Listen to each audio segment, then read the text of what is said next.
In 1950, the average American house cost about $7,400. And it wasn't a shoebox either. You got a full yard, real wood floors, and neighbors who knew your name. Today, that wouldn't cover the down payment on a used shed in most cities. In 1955, a gallon of gas cost 29 cents. That meant $5 filled your tank and left enough change for a Coke and a pack of gum. And you didn't pump it yourself. A young guy cleaned your windshield while calling you sir. The Chevy Bel Air hit the streets in '55, and it turned heads everywhere it went. Two-tone paint, chrome trim, V8 engine. It looked fast, just sitting still. Owning one wasn't just driving. It was showing the world you were doing all right. In 1952, Mr. Potato Head became the first toy ever advertised on television. Back then, you had to supply your own real potato. The plastic spud came later. Imagine handing a modern kid a raw potato and saying, "Here, play with this." In 1950, the U.S. population was just over 150 million, less than half of what it is today. Towns were smaller, streets were quieter, and you could actually recognize most of the faces at the grocery store. America felt big, but not too big. You didn't lock your doors in the 50s, not because crime didn't exist, but because folks trusted each other. If someone knocked, you invited them in. If they didn't knock, it was probably your cousin bringing back your ladder. Nobody worried. It was just different. Sunday dinner wasn't optional.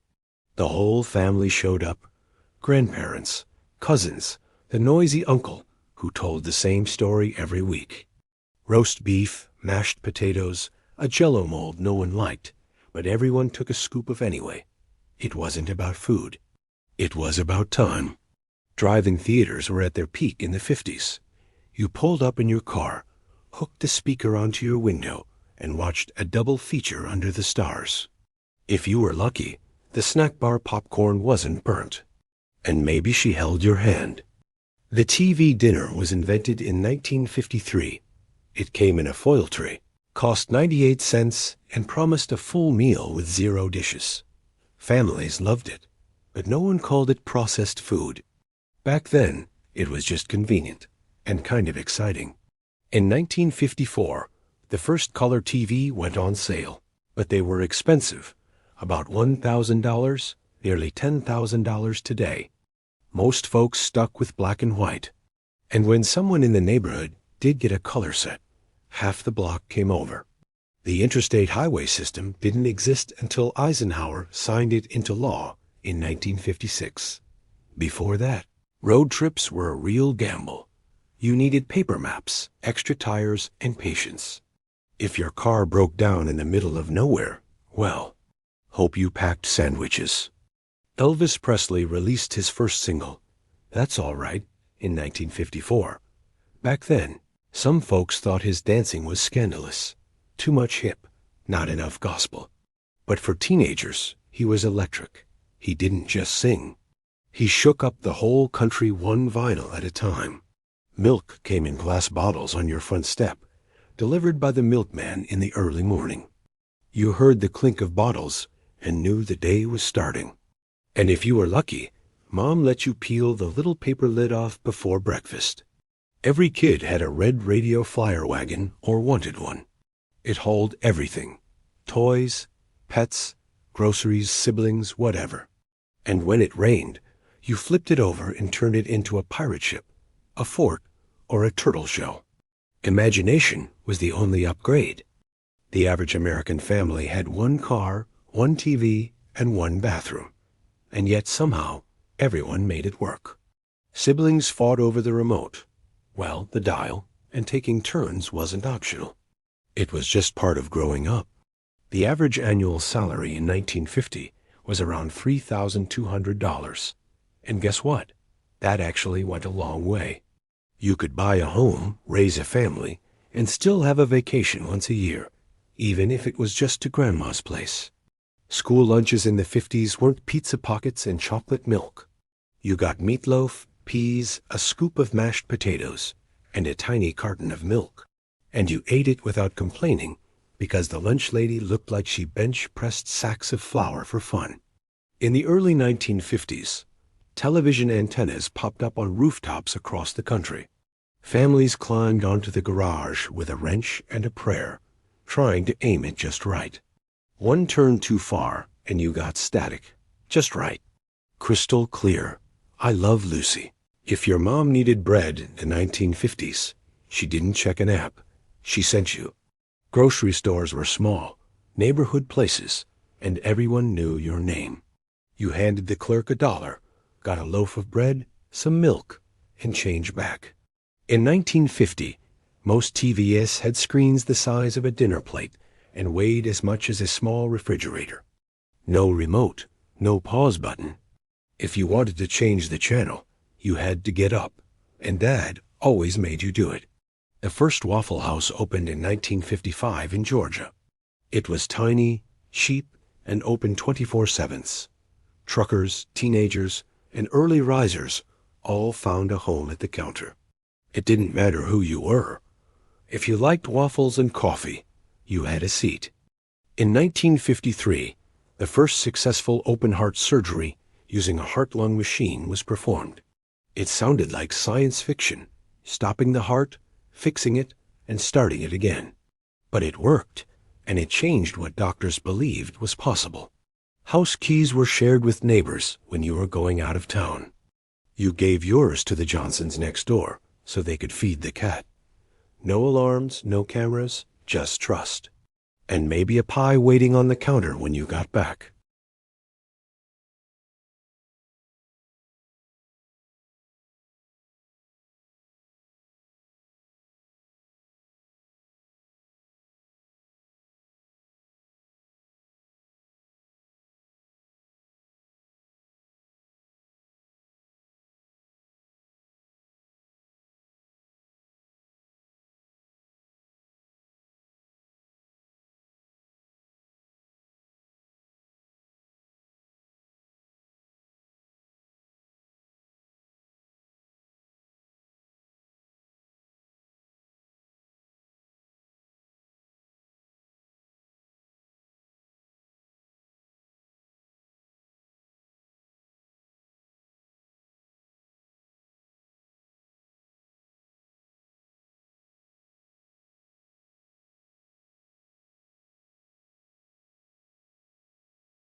And if your neighbor's mower broke, you didn't call someone. You walked over and helped.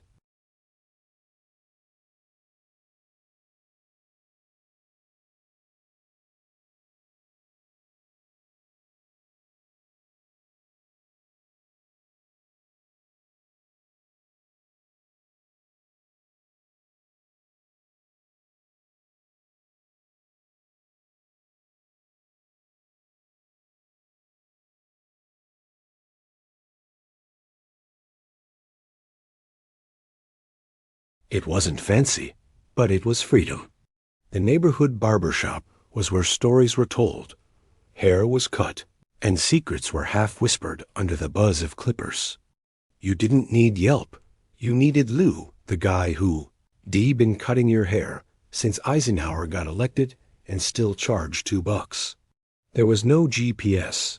If you got lost, you stopped and asked for directions, and someone actually helped you, usually with a pencil and a napkin. You trusted strangers, and somehow they didn't steer you wrong just for laughs. When the ice cream truck rolled down the street, kids didn't just smile. They sprinted barefoot, quarters in hand, screaming for bomb pops and drumsticks.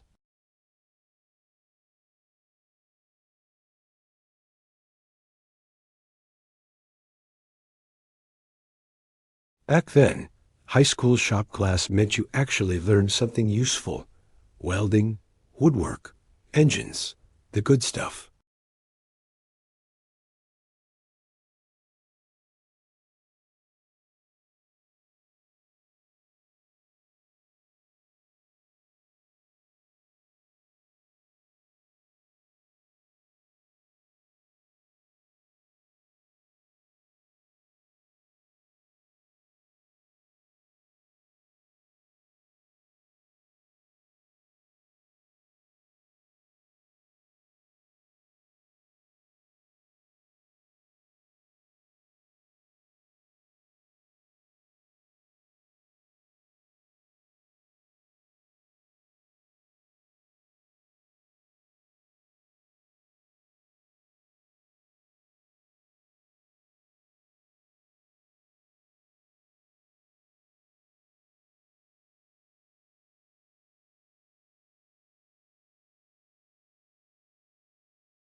Somehow his presence made you feel better already.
It sounds crazy now, but back then, lighting up was just part of life.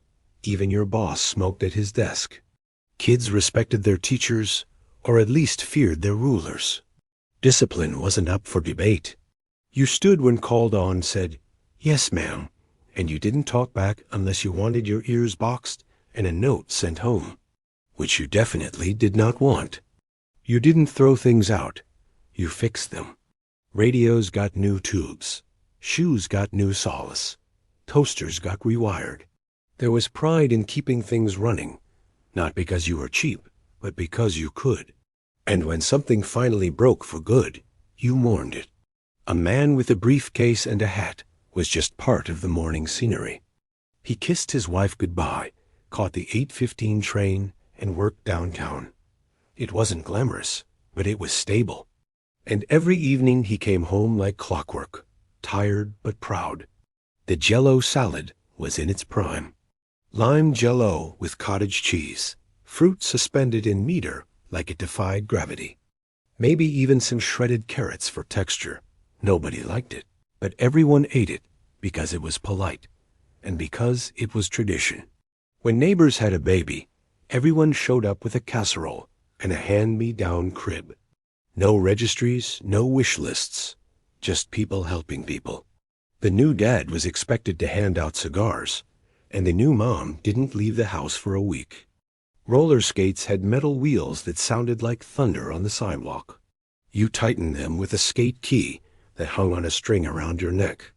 And if your toe clip broke mid-ride, you walked home barefoot with bloody socks and a huge smile. Every diner had a jukebox, either at the table or by the door. Drop in a dime, pick a number, and watch the gears whir to life. Chuck Berry, Patsy Cline, or Buddy Holly came crackling through the speakers, and suddenly the whole booth went quiet. Paper boys were real hustlers. Up at dawn, slinging heavy canvas bags over one shoulder, tossing papers with terrifying accuracy. Rain or shine, no excuses. If you wanted to make money as a kid in the 50s, you didn't stream or sell candy bars. You delivered. In 1957, the Soviet Union launched Sputnik, the first satellite ever sent into space. It was the size of a beach ball and scared the hell out of America.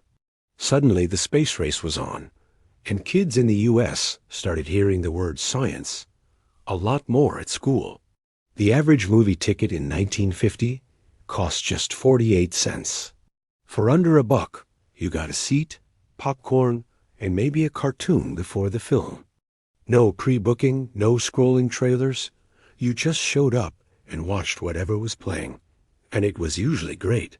In 1953, DNA's double helix structure was discovered by Watson and Crick. Most folks didn't understand what it meant, but it would go on to change science, medicine, and even crime solving. Back then, it was just a strange diagram in a science journal. You could buy a brand new Ford F-100 in the early 1950s for under $1,500. No touchscreens, no Bluetooth. Just steel, an AM radio, and a bench seat wide enough for 3 grown men and a dog. And if you broke it, you fixed it yourself. The Korean War began in 1950 and lasted until 1953. Over 1.7 million Americans served. It wasn't talked about as much as World War II, but it changed thousands of families forever. For many veterans, it was a brutal, cold, uphill fight, one they rarely spoke about afterward. Most American homes didn't have air conditioning in the 1950s. You cooled off with a fan, a cold glass of lemonade, and a nap on the porch. And if it got really hot, you slept in the basement. Nobody complained. It was just part of summer. Marilyn Monroe wasn't just a movie star. She was the movie star. In 1955, she founded her own production company, rare for a woman at the time. To some, she was a blonde bombshell. But behind the scenes, she was sharp, ambitious, and didn't play by Hollywood's rules.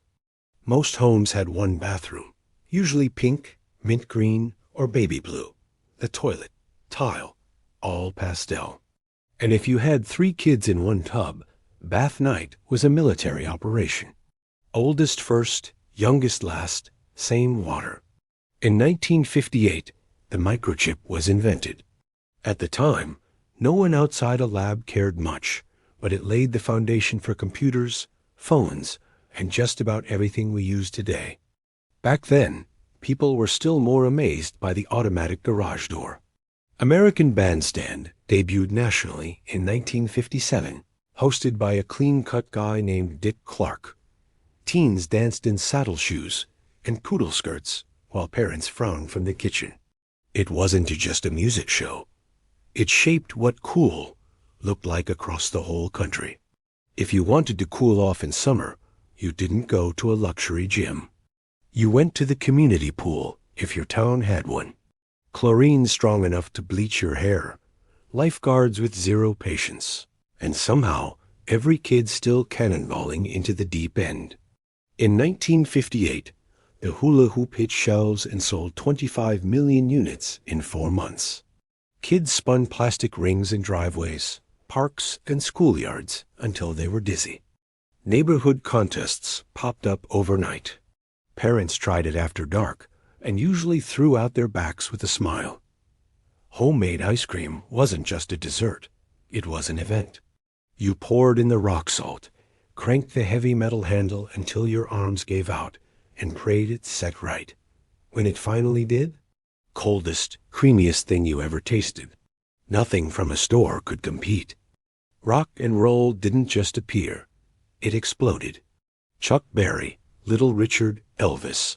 They didn't sound like anything else on the radio. Parents panicked, preachers warned, and teenagers turned the volume up. For the first time, music felt dangerous in a fun way. You didn't buy furniture from websites. In the 50s, you went to local department stores, sat on every couch, and probably got offered a cup of coffee.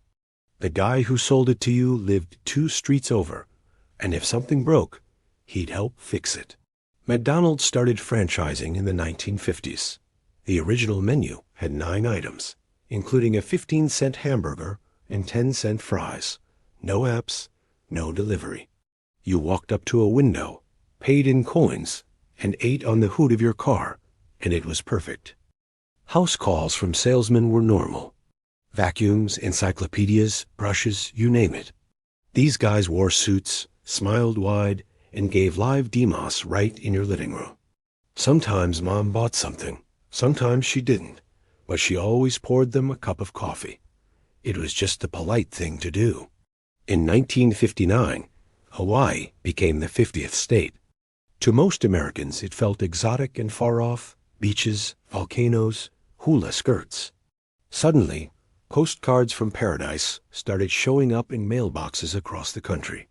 It was America's newest state, and everyone wanted a trip. Typewriters clacked in every office, school, and home study. If you made a mistake, you used whiteout or you started over. Nothing beat the sound of hitting return. That sharp ding and satisfying slide, it meant someone was in the zone. Halloween costumes weren't bought, they were built. Old bed sheets, cardboard robots, burnt cork rubbed on your face to make a cowboy beard. Kids roamed house to house with pillowcases. No parents in sight, just candy, night air, and magic. TVs weren't on stands. They were the furniture. Big wooden cabinets with built-in legs and speaker cloth fronts. When it broke, Dad didn't toss it. He called the repairman, who arrived with a toolbox and a cigarette dangling from his lip. Men wore hats not for fashion, but because that's simply what men did. Fedoras, flat caps, pork pies. You put it on when you left the house, tipped it in greeting, and took it off indoors. Automatic, unquestioned. Women curled their hair with metal rollers and dried it under giant helmet dryers that looked like props from a sci-fi movie. Salons smelled like hairspray, perm solution, and gossip. It wasn't only about beauty. It was about talking. In 1957, a little-known author named Dr. Seuss released The Cat in the Hat. Written with just 236 words, it made reading fun, wild, and unforgettable. Kids didn't even realize they were learning. Postcards mattered. Even a trip 2 towns over meant sending one home. They cost a few cents and carried a simple message. Thinking of you. People saved them like treasures. Some still do. Bank hours were strict. Miss 3:00 p.m. on Friday, and you were broke until Monday. No ATMs, no apps, just a passbook and a teller behind glass. The mechanical thunk of your deposit being stamped into history was oddly comforting. Disneyland opened in 1955. Walt Disney himself walked the grounds. There were only 18 rides, and the opening day was a mess. Plumbing issues, melting asphalt, but it still became the happiest place on earth. School desks had ink wells, even though kids already used ballpoint pens. Those little holes stayed like fossils from another era. You deep-poke your pencil through them and wonder how anyone ever wrote with a feather and ink. Sunday church wasn't optional. It anchored the week. Families dressed up. Kids sat still mostly. Afterward came handshakes, roast chicken, and a slow afternoon. It wasn't just religion. It was routine, structure, togetherness. Encyclopedias were your Google. A salesman would deliver a whole set of Britannica, and your parents paid in installments. If you had a school report, those shelves of books were your lifeline. Lunch boxes were metal and built like tanks. Roy Rogers, Hopalong Cassidy, Howdy Doody. Inside, a bologna sandwich, an apple, maybe a thermos of milk. Trades only happened when someone had Oreos, the first modern credit card. Diners Club, launched in 1950. Businessmen used it to pay for meals. By decade's end, more folks signed up and learned the hard way about reading fine print. In 1951, the first coast-to-coast live TV broadcast aired. President Truman spoke from the White House, and the whole country watched together. One screen. One moment. A new kind of connection. Yard games ruled the world. Horseshoes, jacks, marbles, jump rope, and lawn darts. The metal kind that could skewer a foot. Kids invented half the rules and played till the streetlights flickered on. Canned food was king. Spam, condensed soup, canned fruit cocktail with that one lonely cherry. Pantries looked like mini fallout shelters. It wasn't gourmet, but it fed a family of 5 on one paycheck. Bar soap was the default. Irish Spring, Lifebuoy, Dial, strong scents in cardboard boxes. Every bathroom had a washcloth and a drawer full of mysterious half-melted soap chunks glued to the sides. Brownie cameras made photography possible for everyone. Suddenly memories weren't just told, they were captured. Birthdays, beach trips, BBQs, all in grainy black and white. If your finger wasn't covering the lens, it was a great shot. Every home had ashtrays, even if no one smoked. Glass, ceramic, sometimes built into the furniture. Guests lit up at dinner, in cars, even at the doctor's office. Smoke was just part of the scenery. TV shows ended with a moral. Lassie, the Lone Ranger. Father knows best, always a clear lesson. Be kind. Tell the truth. Don't climb into the well. Simple messages that stuck. If your parents bought something on layaway, you didn't bring it home yet. You paid slowly, patiently. No credit, no interest. And when you finally carried it through your front door, it meant something. In 1951, direct distance phone calls became possible for the first time. No operator needed. Before that, if you wanted to call across the country, you spoke to a real person who physically connected your line. With direct dial, suddenly coast to coast felt a little closer. Car interiors were metal, not plastic. Leave your Chevy in the sun, and the steering wheel could fry an egg. Seat springs left stripes on the backs of your legs. No cup holders, no airbags, just raw steel, sticky vinyl, and attitude. In 1952, the first barcode patent was granted. It looked like a bullseye. No scanners existed yet, but the idea that machines might read products was pure science fiction. It took 20 more years to catch on, but it all started with a doodle and a dream in a 1950s lab. Most homes had one phone number, one corded phone, and exactly 0 privacy. If it rang, you sprinted. If your teenage daughter stayed on too long, everyone knew it. There was no voicemail, no call waiting. Just crossed fingers and hoping whoever you missed would try again. Sidewalk chalk didn't come in colorful packs. You made it using whatever white rock you could find. Driveways became racetracks, hopscotch grids, and masterpieces that vanished with the first summer rain. Nobody needed instructions. You just drew. Every town had a soda fountain or a lunch counter. You sat on a red stool, ordered a cherry Coke or a grilled cheese, and spun in circles while the waitress yelled your name like she'd known you forever, because she probably had. And all these dusty, golden memories still echo across time. A world that felt simpler, warmer, and beautifully real. Welcome to American Yesterdays.